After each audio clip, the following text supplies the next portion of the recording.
Hello everyone, and thanks again for joining us at the 2024 Sloan Sports Analytics Conference. My name is Erin DeWicki, and I'm an MIT Sloan Fellow. It is my pleasure to introduce our Career Playbooks panel today. Each speaker will have 2 to 3 minutes to introduce themselves and talk about their career journey. We'll leave 45 minutes at the end for questions. If you have a question, please line up at either of the microphones in the room once panelists have finished their introductions. So our panelists, starting with Keith Goldner. He is the Vice President of Data Science at FanDuel. Sarah Rudd is the co-founder and Chief Technology Officer at SRC FTBL. Sam Ebb is the SVP Strategy at the Philadelphia Flyers and Wells Fargo Center. And Patrick Harrell, Senior Director, Basketball Strategy and Analytics at the NBA. Welcome.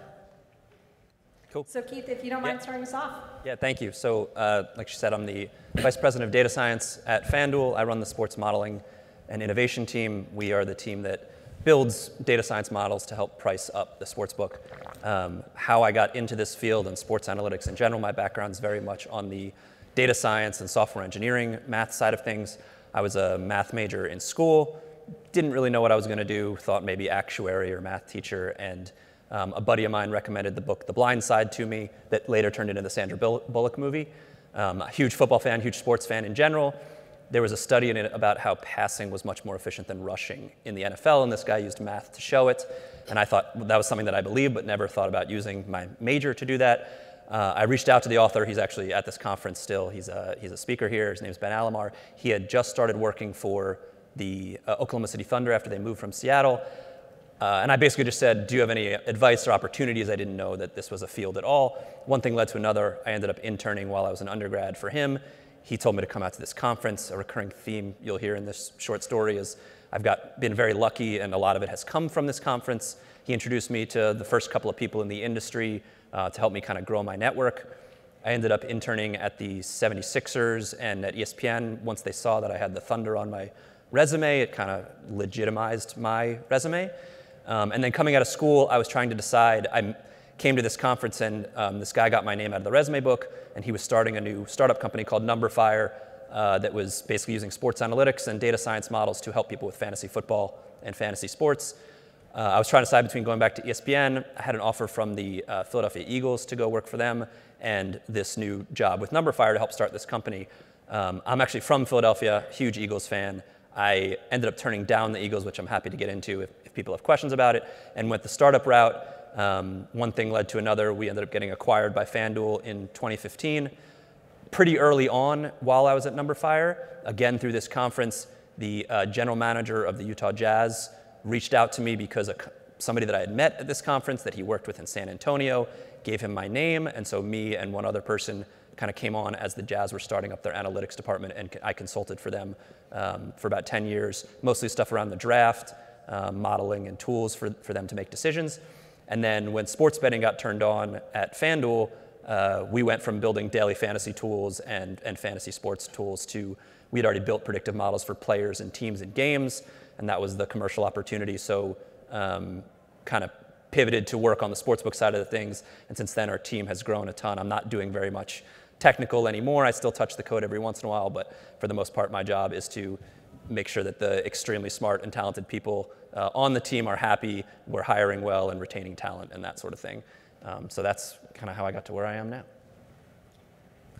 So hi everyone, my name is Sarah Rudd. I'm the CTO of Source Football. So when I say football, I mean soccer, but I worked in England for a number of years. My dad's English, so I call it football. But yeah, I think similar story to Keith, like this conference has been really instrumental in my career. So, you know, when I was an undergrad, I'm old, so sports analytics really wasn't something that was on my radar. I actually went to school before Moneyball came out, so I can't even say like I knew about that. So I was a environmental science, computer science dual major. I thought going into undergrad I would do something with like global warming. Really fell in love with computer science, and so after undergrad, you know, worked at .com, ended up doing some work for a defense company doing like software for radar jamming, which isn't really applicable at all to what I do now. But I always loved football, and so started thinking about like how can I kind of transition over to a career in sports, but not necessarily thinking about how can my computer science degree be helpful with that. So I thought about doing an MBA in England, because they do have like football-specific MBAs over there. Decided against it because I wasn't really ready to commit to like such a specific degree. So I ended up moving to South America. All that did was kind of like make me fall more in love with the sport and like really become like very dedicated to getting a job there. But like I wasn't really sure like what that was going to look like, given that I'd never played. My dad wasn't a player, and like as far as I knew, that was really like the best career path forward. So I ended up moving to Seattle, was a software engineer at Microsoft, and like was pretty happy doing that for a couple of years. But then over time, I was like, okay, I really need to like think about how I'm going to make this transition. So I did my undergrad at Columbia, where Sunil Gulati, who was president of U.S. Soccer at the time, taught, and so he was really like nice enough to chat with me and kind of give me some career advice. And he said, you know, like, oh, you're in Seattle, talk to this guy, Adrian Hanauer. He owns the Seattle Sounders. They're going to be an MLS team. So I chatted with Adrian, and he said, hey, do you know who Shane Battier is? Like, have you read Moneyball? Like, can we actually do something with data in football? And this was like the first time I'd ever like thought about like, oh, like, could we actually do this? Like, maybe I have the skill set for this. But as far as I knew, there was no like data to get my hands on. So I started kind of looking around for data, found out about this conference. So I came here, I can't remember which year it was, but it was when there wasn't even like a full soccer analytics panel. It was like a football and football, so we got half a panel. But that was really nice. I'd actually decided to do my MBA, but not like a sport-specific one. So I came here as a student, spoke with the panelists. I said, what advice do you have? And they said, you know, there's loads of people looking to get into this industry. You got to show them what you can do. And so I started blogging. Wasn't really anything sophisticated, but like there wasn't really anything out there. But then the next year there was a company at Sloan called StatDNA, and they had a research competition where they'd give you really nice data. And so I connected with them, got my hands on the data, and then I thought, what am I going to do with this? And ironically, I found a paper by Keith using Markov chains to kind of estimate like what's the expected points for an NFL team given the downs and the yardage. And I thought, could we do this with soccer? And so that was kind of like the foundation of my paper. Ended up winning. StatDNA offered me a job. So I accepted because it seemed like a really good fit for me. We ended up getting acquired by Arsenal within a year. And so we became the in-house analytics department of Arsenal. So I was there for like about 10 years, left that. Now I have my own company, working with my husband, Ravi Ramaneni, who's spoken here before, and our other co-founder, Cole Grossman, who's a former player. But basically what we do is we help soccer teams on their analytics journey. So typically teams that are haven't really invested in this area before, but are looking to get started. So everybody, Sam Ebb, SVP of Strategy with Comcast Spectacor, which is the parent entity that owns the Flyers, the Wells Fargo Center, a couple other smaller properties as well. I split my time really overseeing our strategy and analytics function on the business side, which is everything from pricing to lead scoring to marketing personalization and everything in between, and our kind of long-term corporate growth planning. Unlike some of these folks, I did not start the kind of direct path in. My undergrad major was in social sciences, government history, economics, social theory, all combined into one big mess of books and essays. If that sounds like I should be leading a team that focuses on data today, you're absolutely right, it doesn't. So it started there. I thought I wanted to do politics and law, spent my first job knocking on doors with a political campaign, and went from there to work as a paralegal and realized one thing, that I really didn't want to be a lawyer. So armed with that information and not entirely sure what I wanted to do next, but with an idea that I thought I wanted to go into venture philanthropy or microfinance, I said, all right, I'm going to apply to grad school. Applied to Sloan and the Kennedy School of Government, thinking I was going to do a MBA MPP program. Said, you know what, I've got a background in politics and law. If I'm going to get in anywhere, I'll get into the Kennedy School, not Sloan. The exact opposite happened, which ended up being the best thing that happened to me. Came in, I had never really thought about kind of sports as a profession coming in. I'd followed the conference from afar for years and said, you know what, First day I got in, I texted all my friends, said, hey, I'm going to get involved with the conference. It seems like something really cool. It seems like something I want to do. It seems like something I'm passionate about. Ended up running it my second year, and that was really kind of my gateway into this. There's actually something out there.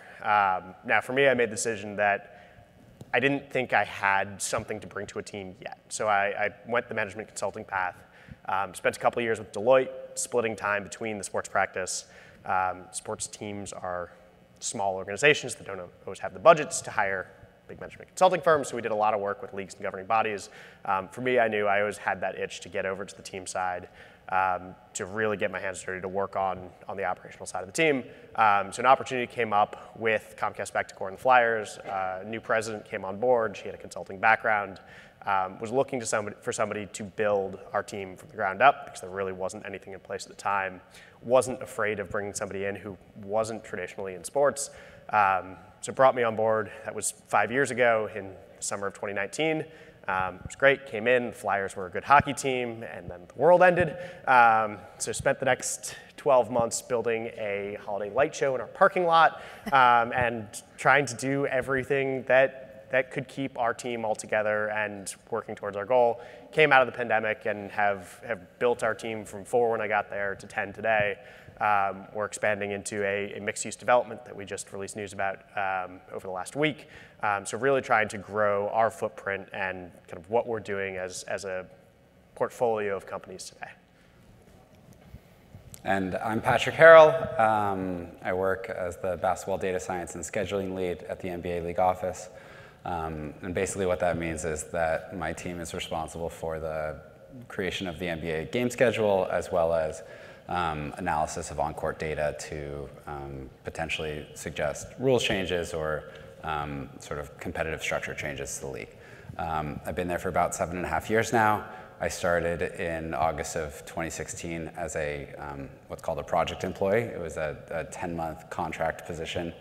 And actually was converted into a full-time role in March of 2017 and found out about it while at the Sloan conference here. So it's kind of a fun full circle moment for me to be here. Before that, I worked for the Houston Astros in their business strategy and analytics group as an intern. So between Jay Verrill, who was my manager at the Astros, also a Sloan alum, and now my boss, Evan Wash, I guess my best advice is to go work for a Sloan alum if you want to work in sports. Yeah. So I'm going to invite anyone who has any questions to head up to the microphones. I'm going to start it off while we're waiting for people to line up, though. So this one's for Sarah. How do you see AI transforming future career pathways for data analytics in sports? Yeah, I mean, I don't think it's necessarily going to take away jobs from anyone. I think what we're already seeing is that it's going to free up a lot of time for people to focus on a different type of question. So yeah, I mean, I think it's definitely like something people should be aware of and upskill in, but like not necessarily feel threatened or not think that like, oh, there isn't going to be a long-term career for me because it's all going to get automated away. I think we're just going to see that it's going to shift the types of questions that you're focusing on. Does anyone else have any insights on that one? I would just echo the same thing. I mean, you still, even if you have a shinier, fancier car, you still need somebody to drive the car. And it will change the landscape, but I agree with everything she said. Yeah. All right, why don't we start with the first question over here? Hey everyone, thank you so much for doing this. It's already been super helpful. My question is for any of you. It seems like some of you have either, when you've been on the team side, like worked in the business operations, or you worked on the player strategy.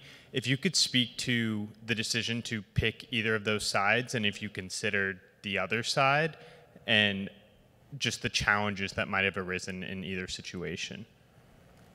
Sure. I mean, I can talk about don't have any experience on the team side. My interest has always been in the sports itself. Like what really drove me to get into this industry was like, I like playing games and trying to beat those games, trying to find the loopholes, find the market inefficiencies. So I've always been drawn to, whether it be personnel stuff or game strategy, to that side on the team side, as opposed to the business side. Similarly, at FanDuel, there have been opportunities where I could take on more work on more the customer behavior side and that sort of thing, but that's never really been as interesting to me in terms of like problem solving challenges. And I've been very fortunate that I get to work on the sports with the sports data itself. But that's at least for me why I went the more operations side as opposed to the business side. I can also talk about working for a team versus working in industry at some point if people are interested. But one of them is definitely better suited to talk about working on the business side.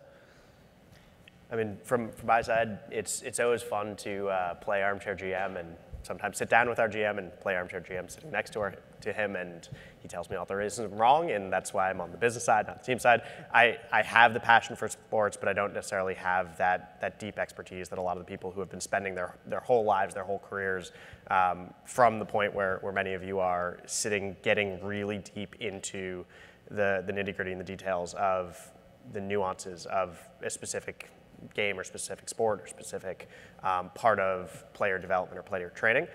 For me, I enjoy the business side. It really, the culture of fandom is something that is really exciting to me, and to be able to work with that level of excitement and be a part of that. It doesn't have to be with the players themselves to be a part of that broader ecosystem. I'll say two of the other reasons why I might prefer the business side versus the team side are stability is much better on the business side than on the team side. Like if the team's not doing well, the business side doesn't necessarily see the repercussions of that. And also, though, I would imagine, you can correct me if I'm wrong, but the work-life balance is probably a little bit better on the business side than on the team side where you're deep in the thick of it. We do look really smart when the team is winning, and yeah, less smart when the team is yeah, not. Fair. Yeah. So you have to get okay with that, but yeah. I would say for me, like I originally pursued my MBA because I thought the business side was the only viable option for me as somebody who had never played at a high level or was really connected to that side of things. And so that was actually like a real challenge for me getting started, was that coming in with like the knowledge of the sport as a fan is very, very different from what you actually need to work in the industry. And so there was a lot of like ramping up, and I think I was really fortunate that at the time the industry for football was so nascent that, you know, you could ramp up quite quickly because there wasn't a lot to ramp up on. All right, why don't we head to this side? My question's for Patrick. Earlier this month, Adam Silver mentioned possible defensive rule changes to help players out, and my question is, what kind of does your team do to kind of understand those rule changes, and what skills have you learned from maybe this conference or previous experiences that you use in leading those discussions? Yeah, part of what we do is we help Adam be as informed as possible. So, you know, we're presenting, or, you know, our team is presenting senior leaders at the NBA with data that shows, you know, the simple stuff like, oh, scoring is up by about a point this season compared to last. And these are the types of factors that are driving it. And so we're there in the diagnosis of, you know, whether it's an issue or it's just a trend, you know, depending on your perspective. And then once that issue has been diagnosed, we're also in the process of identifying potential sort of solutions to that. So if, for example, scoring is up just because players are getting better at shooting threes, and, you know, one way we could look at that would be, are shooters scoring better on contested shots than they did in past seasons? Or is it that way more of the shots are uncontested this season compared to last? So if it's just the case that the players are getting better and there isn't a sort of obvious cause in terms of the rules, you might just accept that this is a function of the development of basketball. But if you do believe that this is a negative trend, it's then our job to step in and at least come up with some potential solutions and what we estimate their impact to be. So on the rule change front, it's always a little bit tricky to, you know, forecast out a future state where that rule exists, but we use the G League as well as just analysis of, you know, our tracking data and our play-by-play data to come up with sort of a best estimate for senior leaders, and then ultimately our competition committee to weigh in. Let's head to this side. Hi, thank you all for being here. My name is Sam, I'm from Brooklyn, and my question is, for younger attendees of this conference, what advice do you have for getting exposure to professional sports organizations for those who don't yet have any form of formal degree? Sure. So I think the first thing, and we kind of heard this in everyone's story, is there's a lot of luck involved, and that doesn't mean that you're just at the mercy of luck. It means you have an opportunity to create luck for yourself. So when I went to get an internship, the way that I got the internship with the 76ers was I sent emails out to 30 teams, and I got maybe 10 responses that were no's and 1 maybe, and that maybe is what turned into the internship with the Sixers. So like, don't be scared to go up and talk to people. Don't be scared to send emails to people. Obviously, be very conscious of their time, but I would say that's a big part of it. And the second thing, what Sarah talked about, and I did as well when I was first coming up, is if you have the opportunity to do work on your own, then you can display it in a blog, and that's the type of thing where when you're reaching out or applying for things, you at least have work to show them, hey, here's the type of stuff I'm interested in, here's the type of stuff that I can do, that sort of thing. Yeah, I absolutely agree with that. You know, the advice I got at this conference was show them what you can do, and I wholeheartedly agree with that. And it doesn't necessarily have to be, you know, presenting a poster here. Whenever we're looking at resumes, even for like internships, if somebody has like some sort of portfolio that they can show us, particularly describing your thought process and how you kind of analyze these things, I think that's really important. And like any opportunity you have with classwork to kind of like say like, hey, I have this data set from the sports world, can I use this for a class project? Like, you know, that's great. It's kind of killing 2 birds with 1 stone. Thank you very much. I think the one other thing I'd add is you don't necessarily have to have worked in sports to end up in sports. At least half of my team has come from other industries. One of my directors came from credit card analytics, another came from educational consulting. It's the skills and the background to be able to do the work is the most important thing. Probably some differences as you get to the team side and the player side, but if we're looking at season ticket holders, how likely are they to come back next year? That's a customer churn model. That could exist in cable, that could exist in subscription, that could exist in anything else out there. So some of those techniques and some of those skills can come from outside sports and then translate over to the sports industry. The last thing I'll say too, because you were talking about actually like interacting with people from teams, is people might not want me to say this, but most companies, but sports teams in particular, the email addresses are very formulaic. My email address is my first name dot last name at fanduel.com. And if you know you can find one person's email address from that team or that organization, then you have everybody in the front office's email address. Yep. All right, thank you. All right, back to the side. Hi, my name is Niall Williams. I work at the U.S. Tennis Association, and I have a question for Patrick. I'm a big NBA fan, big soccer fan as well. And one thing that I like about soccer is that, especially in a domestic league, it's 38 matches per season. You play every team twice, and every match means something. In the NBA, I can't always say that's the same case. It's an 82-game season, and there has been demand not only from the players, but also from the fans to possibly reduce the amount of games that are scheduled. What do you think about that? Is there any possibility to see NBA reduce the amount of games that are scheduled? And would that be problematic for the revenue model of the NBA? Well, the answer is that, I don't know that I have I have a personal view and then I have a professional view on this. And it's sort of, our department's job to quantify the pros and cons of such an approach and to, have the leaders of the NBA decide sort of where they end up on that. In general, I don't know that if the NBA went from playing 82 games to 72 games, that each game would instantly become super, super meaningful or more meaningful from the perspective of, each game, if you don't make if you don't win, you don't make the playoffs. And so you would have to have a pretty dramatic change to our season for you to end up at that 38 games that you have in the Premier League.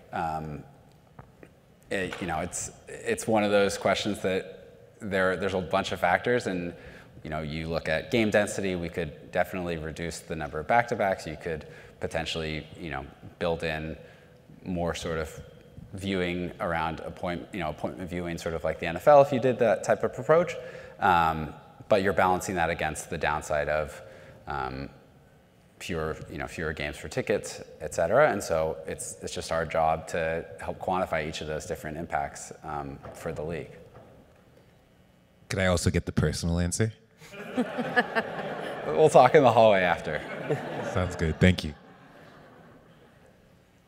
All right, first off, I just wanted to, like many other people were saying, thank you so much for taking the time out of your days, like come and speak with us here. So this is kind of similar to the question that was asked like 2 years ago. So I know a lot of you talked in your introductions about how this conference played a very important role in all of your career paths. So I was kind of wondering if you had any like advice, particularly like networking wise, for you know, some of the like the students here, particularly someone like me who is still relatively new in like the field, looking to find footing. I would say that I would try to talk to people that are in the field that you're interested in and figure out the skills that they have and the skills that they're looking for when they're hiring. I think a lot of the conversations that you have are not going to lead to a job interview tomorrow or a job interview next week. But if you can take a long-term view of, you know, your career, that will really benefit you. You know, you were talking about hiring people outside of the industry. I think there's a lot of people that are college seniors or, you know, finishing up their grad school and they think, I need this first job to be a job in sports. And for the vast majority of the people that I work with, and for I think most people in the sports industry, their first job wasn't necessarily in the sports world. So figuring out the types of skills that you can, you know, sort of try to shoot for in you know, building your sort of toolkit of what you do, whether that job, you know, that you get after school is in sports or outside of sports, building the skills that you learn at this conference, I think, are the, you know, the main things that you should be looking for in those conversations. Yeah, I'll say two things. One is, I think especially when you're first starting out, it's very daunting because you see people who know all of these people in the halls, and the advice that I was given was, at any event like this, try to make one good connection. If you come away from it and you feel like you've had one actual connection with somebody where you are comfortable going and talking to them and emailing them or getting advice from them, that means that you had a very successful event. And then the second thing I'll say, which is more practical, kind of like the email one, is after you meet people, write down something about your conversation because it's possible you don't see them for another year. And that way, at least when you run into them again, you have some sort of semblance of who this person was and what they do and what you talked about and that sort of thing. It's like a little thing, but I've heard other people recommend it as well, and it goes a really long way in terms of building that network and making that connection. I guess like I have a couple of things to add to that as well. Like one, I think it's a lot harder to network now than it was when I first started coming, just because the size has increased. I feel really fortunate that I was able to speak to a panelist like straight away. That's not always possible now because there's just so many people that want their time, and yeah, it's quite an exhausting day. So like it's hard to necessarily have all the conversations with everyone that you want. So I would say like supplement attending this with some smaller like conferences that are maybe more specific to the particular sport or sports that you're interested in. The other thing I would say is, you know, when I first came here, I didn't know anyone. The next year, we just said like, hey, like I met these two people. Let's go to a bar before the conference and we'll put it out on Twitter and maybe like some other people show up. That has now been happening for 14 years. And so finding out about little events like that are a really great way to meet people in like a little bit more intimate setting before the conference starts. It's not always possible to like find out about all of these things because they are either word of mouth or maybe on Twitter. But you know, ask around as much as you can about things like that. I think the one other piece I'd add is you have all the vendors, the startups, the sponsors. They're all there. They're looking to talk to people. That's a really good way to say, hey, look, I'm not walking into the middle of a conversation. People are all talking to each other. That's less intimidating. You can go up. They're there to talk to people. They're there expecting people to come to their booth. They're there to meet people here at this conference. They've paid to talk to you, essentially. So take advantage of that. And I think the other thing I'd add, following up on what you said, is there is an element of quality over quantity. We'll all, I'm sure, talk to hundreds of people over the course of this weekend. Some we know well from the industry. Some we'll meet for the first time here. And the ones that will stick out when we wake up on Monday morning and our feet hurt and we're tired from the weekend are those kind of real conversations that have some depth to it. So finding those people you're really able to connect with a little bit and building that deeper connection to the point of one real connection is a successful weekend. That's yeah, couldn't agree more. Thank you. Hello. I think you're a very diverse representation of the different organizations in sports. So I'd like to know what you guys think are the most important skills for people just about to enter the industry. I'm talking like hard skill wise. What kind of stacks do you think will be in the highest demand? Any sort of tips for people just about to enter the market? Sure. So I can talk about my data science team, and it's going to be different, I think, from everyone else. But the technical skills are great. If you know, most data scientists these days are using Python or R. If you know those, that's great. If you know a database language, that's very helpful. Generally, if you know one coding language, you can pick up another coding language.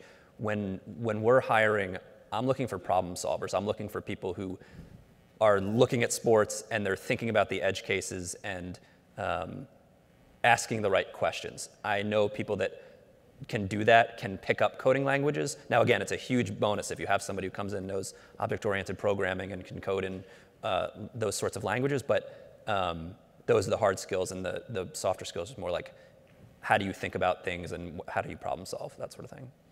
Yeah, I would say for me, like graph neural networks are something I'm particularly interested in, but like that's gonna change. Like the skills I needed 10 years ago are nothing like what's needed now. And so when I'm hiring, I'm definitely looking for people who maybe have like baseline skills like what Keith said, but really I'm more interested in people who are curious, able to kind of like keep up with technology, keep learning, really good problem solvers, really good communicators, and yeah, have some knowledge of the sport that they want to continue to explore. Yeah, showing interest goes a long way. Yeah. I mean, to that point, we do a case as part of our interviews for our entry-level roles, and there are people who put together beautiful Tableau charts, and one of the best cases I've ever received is somebody who wasn't the most technical, but looked at our Friday games and was like, why the heck are those all the highest revenue? Like, let me take a little look deeper. Person with the Tableau charts was like, look, there's a spike here. The person who went a little further said, oh, those are all on Black Friday, and those are the only games you ever play on Fridays. Got it. Let's ask that next level of question, and that was more interesting than you had taken a class and you were able to put together a nice dashboard, because to the points that were raised earlier, we can teach those skills, we can help learn those skills. It's a bonus to have them coming in, but we are more than happy to help people continue to develop those as they come into the organization. I agree with everything they said. I agree. Hi, team. I'm Damon Borgia. I'm a senior at UMass Boston right now. Appreciate you guys taking the time. Also, loving the Philly representation. Go Birds. My question, I'm really interested in your guys' career journeys and how you decided to take one opportunity over another, or how you knew when it was time to leave an organization and stuff like that. Yeah, I can start again just because I talked about with the Eagles. So for that decision in particular, at the time, this was a long time ago, when I was trying to decide between the startup and the Eagles, I felt like if there was ever a chance there was ever a time to take a chance on a startup, it was coming right out of school. I felt like I could go that route and then try to go back to the team route afterward if I wanted to. But my biggest concern from the conversations I had was that I was going to be in a closet making minimum wage, and the stuff that I was working on was never going to see the light of day. Whereas I felt like with Numberphire, I could work across sports, which I'm a big sports fan in general, almost grow a brand for myself as I was doing that, and that might give me more opportunities in the long term. So that was kind of like the primary reason that I went the Numberphire route instead of the Eagles. In general, the question that I hear a lot is like, why would you go to a team or leave a team versus being in industry and at a job like FanDuel? And the pros of working for a team are you're all working to win a championship. There's nothing quite like that. It's like being on like an athletic team. You're trying to win a championship. Everyone's going to the games. Everyone's pulling in the same direction. At FanDuel, my job is to build cool, interesting things. It's great. I love it, but it's not quite the same level of competitiveness as trying to win a championship. And the second thing is, no matter what anybody tells you, like working for a team is cool, right? You get the gear. You get to go to the games, you're around the athletes, there's a clout associated with it. But the cons, which are the pros of working in industry, are frequently you're working crazy 80, 100-hour weeks. for very minimal pay because so many people want the jobs that the teams don't pay well for it. And so you have a much better work-life balance. And one of the reasons that I don't ever plan on leaving FanDuel is because I have such flexibility and work-life balance in what I'm doing that it's always going to be, my life outside of work, as much as I love my work itself, is always going to be more important.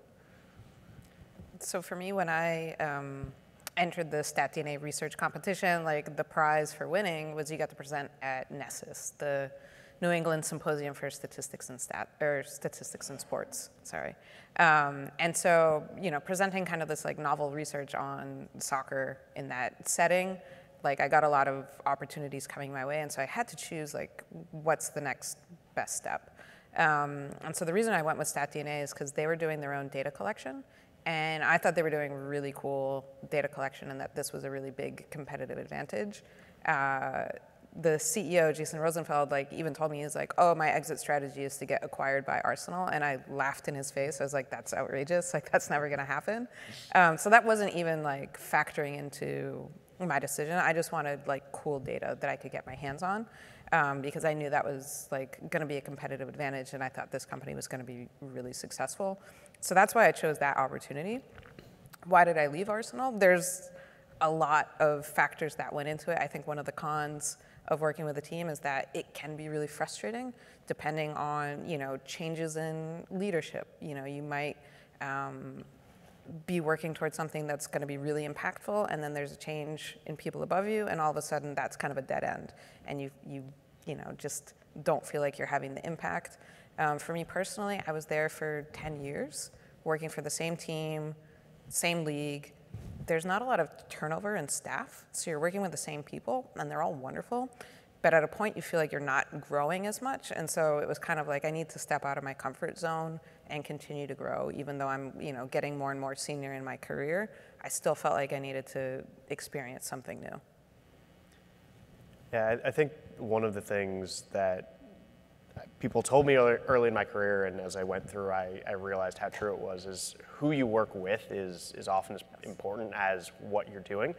You can have the world's coolest project, but if you're working with people that make your life miserable, you're going to be miserable. You can have something that doesn't look as appealing, but if you're doing it with a great team, it can be a lot of fun. So finding that right group of people, there are a lot of roles out there, but it's finding a team that you think will put you into something that you get excited about every day, that will give you opportunity for growth, that will show you what that next opportunity can look like. And then, for me, in terms of, as I'm thinking about my future, it's as long as the good days feel better than the bad days feel bad, it works out well. So. Yeah, I just want to jump in. I'll echo that, like who you're working with is, and your boss in particular is so important in terms of your day-to-day like happiness. It's not that different from when you're in school. The subject that you're learning doesn't matter nearly as much as how good the professor is. Because I took classes that I was super excited about. I remember I took a number theory class, and the professor was not good, and I hated the class. And then I took a couple psych classes where the professor was unbelievable, and so I got super into psych as a result. It's the same thing you want to be happy on a day-to-day basis. Yeah, so I've now been at the NBA for 7.5 years, and a lot of my colleagues end up leaving to go work for an NBA team. And so I have seen that dynamic play out over and over. I think in general, the NBA is a big corporation. There's the sort of resources of a big corporation in terms of the HR department, the IT department, all those little things that, in a lot of ways, teams operate more like small businesses. And so that comes with pros and that comes with cons. My colleague Phil Chang, who works for Lakers over there, left and got a ring with the Lakers. And no matter what I do to reduce the number of back-to-backs in the season, I don't think I'll ever get anything that good for doing my job very well. So injuries are down this season, though. So it's all because of me. Hey, but gotta get him a ring. But I think there's pros and cons to both. That I think the highs are really high with teams, and the lows can be really low. And the NBA, as I said, it's a big corporation with sort of the good stuff that comes with that. Thank you, guys. My name is Stephen Fellinger. I am a junior and sports science intern at the University of Miami. For starters, thank you so much for all of you guys for taking time to speak with us today. This was the panel I was honestly most excited about, so really appreciate you guys taking the time to kind of share about your careers.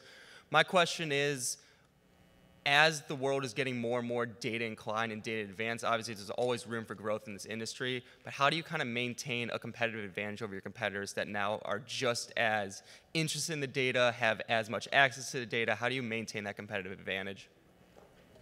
I mean, from the business side, the great thing is we're competing on the field, on the ice, but we're, with the exception of maybe a couple teams in your market, not competing with all the other teams in the NHL and the NBA. We're the rising tide lifts all boats in that sense. So it is a really nice, cohesive group that we will share best practices. We'll try to find what's next. So it's not always fighting against our competitors. It's saying, hey, what can we learn from each other and how can we support each other as we try to do everything better together? I would say for me, like in the football industry, like departments tend to be relatively small. And it's really easy for that entire department to kind of get their time sunk into like day-to-day maintenance of like pre-match, post-match, things like that. And it's hard to find the time to really innovate and spend your time on R&D. So that's one of the reasons why we actually wanted to set up our company, to have a little bit of separation from the day-to-day and focus a little bit more on R&D, really diving into the types of questions that like, oh, I really wish we could have gotten around to this, but we don't. So hopefully like we're providing a competitive advantage for our clients that way. But I would say so much of like what we do really comes down to the decision-making process at the clubs. That's still where like you can get the most competitive advantage, is just one, having a process, and two, like being slightly better than people with that process. We're in a fairly competitive industry, and my answer to a question like that is always just people. It's finding the best people, finding the smartest people, and they're the ones who are going to be making those decisions and setting up those processes. And if you can find the top talent, it's going to give you answers and ways to push the envelope. Thank you. Thank you all for coming today. My name is CJ Cliff, and I am a senior at the UMass Boston Sport Leadership Program. My question for you guys is, what was your biggest learning moment from a personal or organizational mistake, and how did you guys grow from it?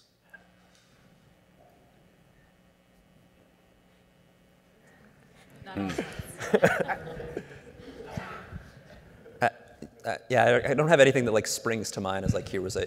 Actually, I do have an example about that. But generally, I think we've all feel like we've been extremely lucky in a lot of the breaks that we've had, which is probably why these colossal, terrible moments aren't coming to mind. But for me, mine's like a more technical thing. When I was working with the Jazz, I built a tool for them to help in the draft process. And I was really proud of the tool, and I sent it over to the GM and some people in the front office, and I didn't hear anything from them. And then I went out for the draft in June, and I'm sitting in like the video room, like watching players that we're looking at, and somebody asked a question in the room, like, oh, well, what are the chances that he falls to us at 21?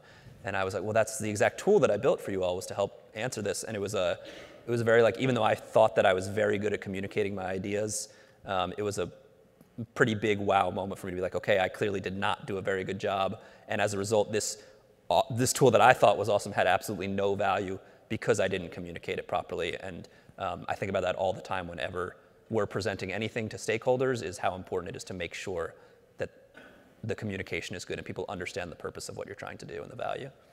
Yeah, I think that's great, and I probably have like 100 examples like that over my career, and like it's still something that like I think is a growth area for myself. Just like, I guess like a funny anecdote is when we first got tracking data, one of the big questions we had was like, oh, why are we so susceptible to counterattacks? Because we would typically like sustain possession in the final third, other team wins it back, goes downfield, scores. And so this was like particularly frustrating for me. And so, you know, I built a model that would kind of like show like, oh, we're so spread out, like we got to stop doing this. And so I present it to the manager, and he says, yeah, but that's how we create opportunities when we have the ball. And so that just kind of made me realize like there's so many factors that are going into these complex decisions that they have to make, that like you really can't just focus necessarily on like one specific question, but you do have to make sure that that plugs back into like the larger picture, particularly in a sport like soccer where it's so dynamic, so fluid. And I think kind of more generally, like stuff goes wrong. You build a report, you build a model, you build a formula, you build cheats. Stuff's gonna break at some point, and it's figuring out how to have that accountability and say, yeah, that went wrong, and sometimes that was my bad. Like I did that. I need to learn from that and then to figure out why it went wrong so it doesn't happen again. And it's both that step of actually saying, no, look, this is okay. I don't just need to sweep this under the rug. I can acknowledge that I'm not always perfect, and then how do I learn from that to make myself better and take that next step? Yeah, it would have been a year or two into my job at the NBA. There was some weird issue going on with the team, and we got asked for a bunch of data about that team. And I spat out some report, sent it over, and a senior executive at the NBA used that report to go yell at an NBA team owner about it. And the owner was like, I don't think that happened. And then we went and we checked the numbers, and I had completely screwed something up. And so I'm like, 24 years old and thought I was going to get fired over the whole thing. And to your point, you screw stuff up, and you just have to make the things you do well outweigh the things you screw up and leave the stuff in the past. Everyone who's good at something started by being bad at that thing. Yeah. Awesome. Thank you very much. Hi, I actually have to thank you because this is a great segue into my question, which is also around communication. My name is Maria. I work in basketball data analytics. And so my question is basically, obviously you have to work, when you work on like the team side as opposed to like the business side, you interact a lot with like, whether it's the coaching staff, sometimes the players, for NBA franchises, also the GMs and that whole side of the front office. And so my question is, how do you communicate and convince people of the things that you are convinced about? As a person with as a statistician, basically, if you show me a robust metric with like confidence intervals, or like if you show me a good generalization experiment for a model, I will usually believe that that's like the closest to truth that you can get. But you'll talk to people who don't necessarily have that background, and it's, they're convinced more by like the clips that they see or the players that they have on their mind 24/7. And it's beyond just, obviously phrasing things in a way where you can communicate. You're not going to go throw a bunch of distribution names at them. But beyond that, how do you, when you have fundamentally different understandings of how do we represent truth and how do we extract that, how do you go about sort of communicating and convincing people? Yeah, I would say like video has always been one of the most successful ways to do that, where there's numbers, there's models, there's uncertainty, there's confidence intervals behind that. But synthesizing that down to, here are my main takeaways, here's the video to support this, so that we're all on the same page in terms of like what this means. I think that's what I found to be the most successful, and we were really fortunate at Arsenal to have a wonderful performance analysis team, and they're the ones that are really good at communicating things. And so, working with them for basically a decade, they feel very comfortable kind of taking something that's a little bit more technical and helping to put it into a format that players will understand, coaching staff will understand. But I think video is kind of like the common language between analysis and playing. Yeah, I think going into it without the mentality of I'm going to convince them of this and making this is a conversation is a lot more powerful, and realizing that coaches and scouts and people in industry at higher up positions, even if they don't have the technical background, the vast majority of the time, they have very specific domain expertise, stuff that you may not have. And so making it into a conversation to, here's the types of things that I was thinking about, how would you think about this? It's much easier to get somebody to see your side of a decision if you have a full understanding about how they're thinking about the problem at hand. But video and visualizations, that sort of stuff, tends to be better than showing somebody a distribution, and also generally making sure you're conveying the uncertainty and not going in saying, hey, this is the definite right answer. Like, hey, there's uncertainty in any model that you build, and making sure that that's conveyed appropriately. Probably not in too mathy of a way. Yeah, I think also just the way you start your relationship with people makes a big difference. And starting small and building from there is really important. I think at the NBA we've had a lot of different former players come and go at our office, and there is this perception that, oh, former players are going to hate Moneyball. It's the scouts in the room against the nerds on the other side of the room. But if you can start from a place of helping them be more successful at their job and show them the value of the data with sort of lower stakes analyses, 3 months, 6 months down the line, they're going to come to you and ask you for your view on some important decision, because you've sort of demonstrated your value to them to start off the conversation. Even you see it on the business side too. If I walked up to a sales rep and said, hey, my model that has a really good high R-square says this is the right person to call to sell season tickets to, and I've got a black box model, they're going to look at you like you've got two heads.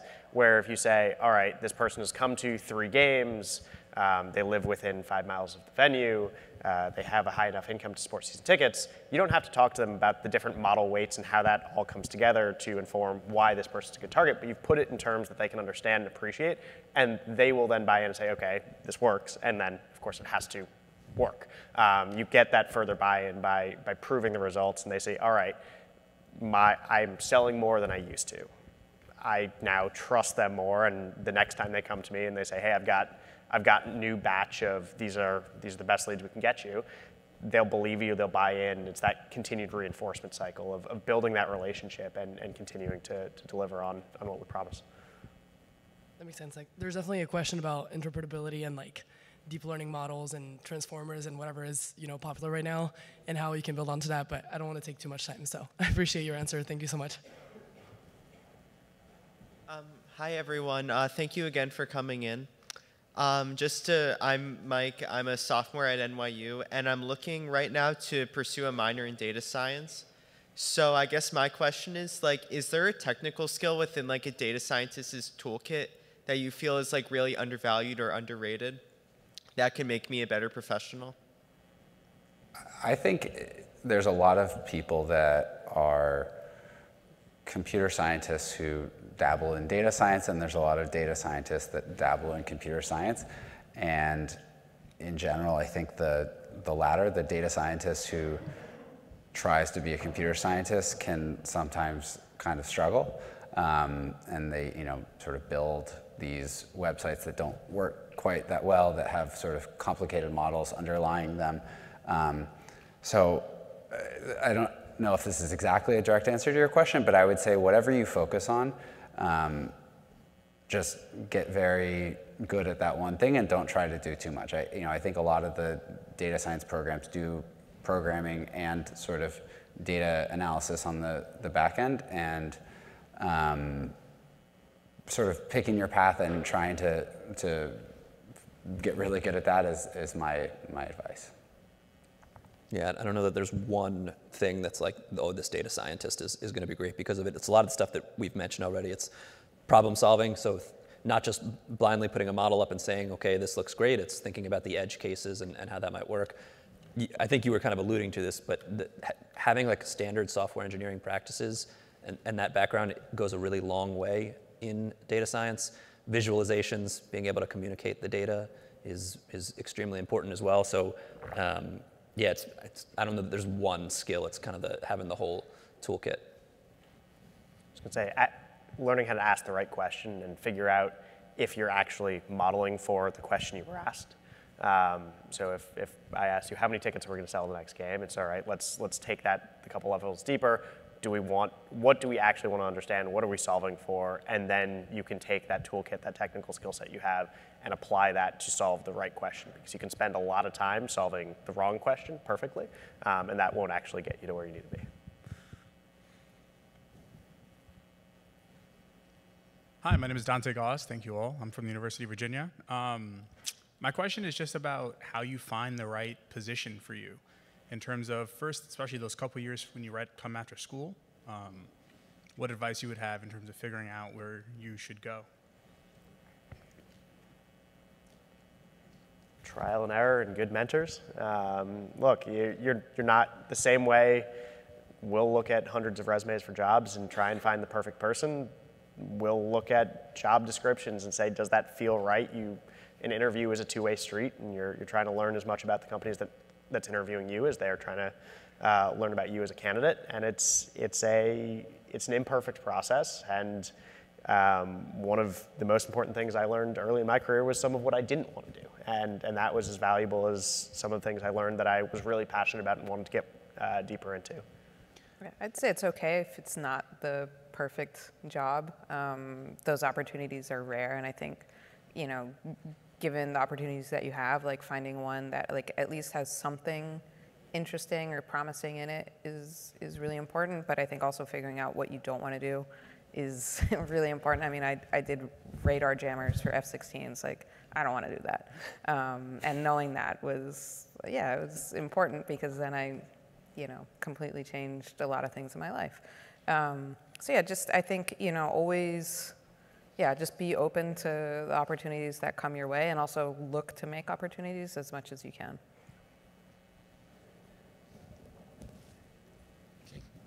All right, how's it going? My name is Michael EJ. I work in the investment industry at this time. And my question is kind of twofold because I'm in one industry and would love to move over to sports. So one is, really, should I focus more in on the team side versus the business side, and just in general, some things that I can do to actually stand out, especially coming from one industry to another? Sure. So I think it depends what you're most interested in.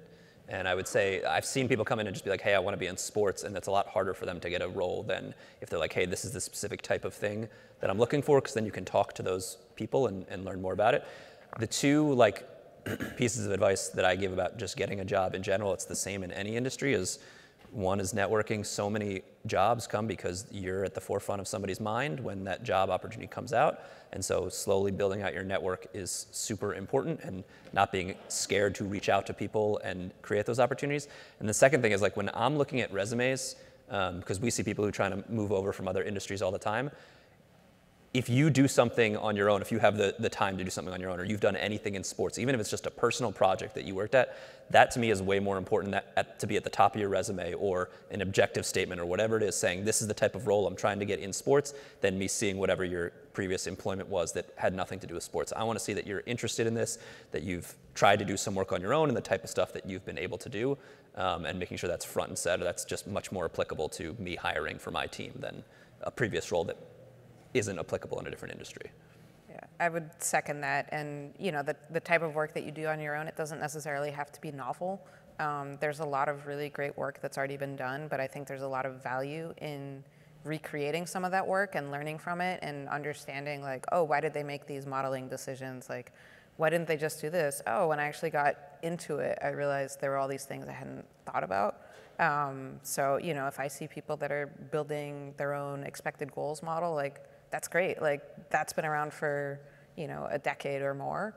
Doesn't mean that it's not a good use of your time, and it shows me that you want to learn about these things, which are all skills that I value.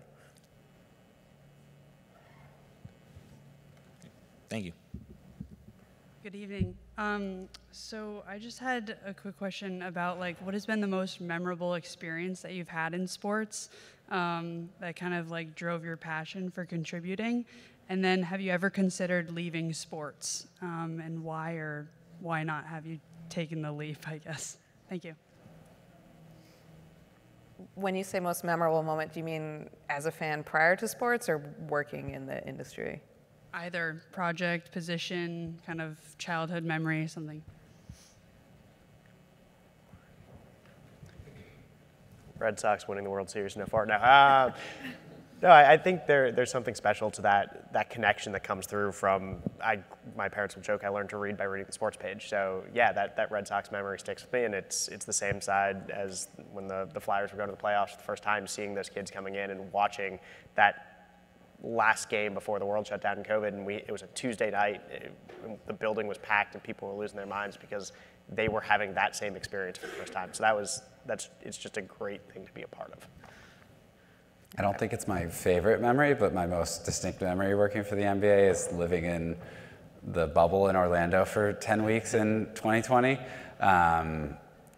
You know, I think a lot of what we do is, you know, you feel like you're very close to the game in terms of seeing the product on the court.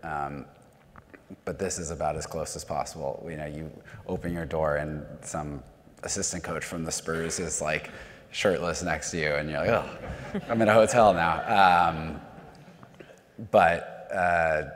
So that is probably the most memorable and definitely the closest I've ever felt to my thing.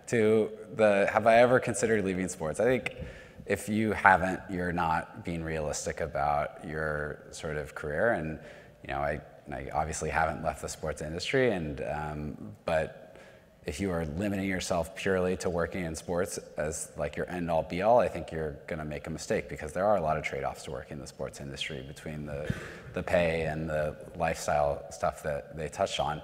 And there also is just a whole world of interesting, companies that do cool things outside of the sports industry. So my most memorable moment was when I was down in Chile. So I've always loved soccer. I had never attended a game outside of the US. So I moved down to Chile, go to a World Cup qualifier against Brazil.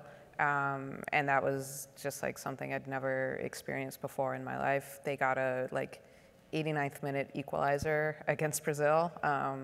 Got absolutely crushed. My iPod got smashed. And yeah, it was fantastic. And so that was the exact moment where I went from oh, maybe this is something I want to do to I got to figure out a way to make this happen. It's not going to happen tomorrow, but this is going to be on my journey. So that was really memorable. And yeah, it was just amazing to see how that sport can just kind of impact so many lives.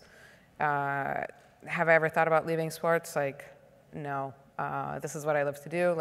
Definitely the role and where I find happiness within sports has changed and evolved. But it's really hard for me to go back to a pure tech job like Microsoft, because it's just not as interesting to me. Yeah, I haven't really thought about, not that I've never considered, but I haven't really thought about leaving, but that's because I've been so fortunate to work with such an awesome team and for such great bosses. And so it's very rare where at the end of a day of work where I'm hey, I'm not enjoying this. It's genuinely the stuff that I would do in my free time if I wasn't working on this stuff. So now every once in a while I'm hey, could I be doing something that's a little bit more positive for the world in general? But it's this is what I'm super into and what I really enjoy doing. So panelists, thank you so much. This has been a great session. Just to summarize a couple takeaways, I think, for the attendees. So find good mentors. I think everybody mentioned that. Develop relationships. Show people what you can do. And there is some luck involved. Thank you so much.